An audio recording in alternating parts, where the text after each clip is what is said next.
Welcome to McPlum, simple solutions served daily. You start by preparing the switch and SD card, because this process replaces the boot chain. You need a dumped NAND and prod keys to recover if needed.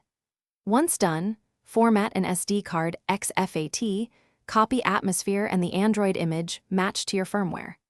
Make sure your battery is above half charged and test entering RCM with volume up plus power. Then connect the switch to your PC or phone and be ready to send the payload to begin the custom boot sequence.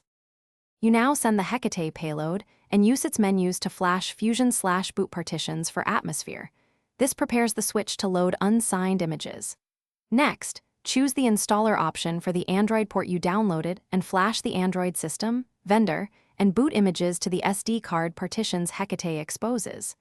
Make sure you copy the correct Google Apps package, GApps, to the SD root so the installer can find it. Once flashing completes, set the boot entry to Android and reboot. You should now boot into the Android environment. Follow the on-screen wizard and sign into your Google account so Play Store and services can register.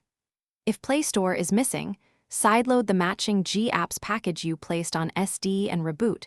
Once Play Services and Play Store are present, update them through Play to stabilize.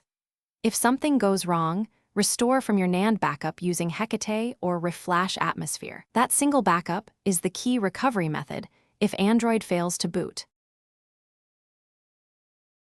Thanks for watching. Stay juicy and subscribe.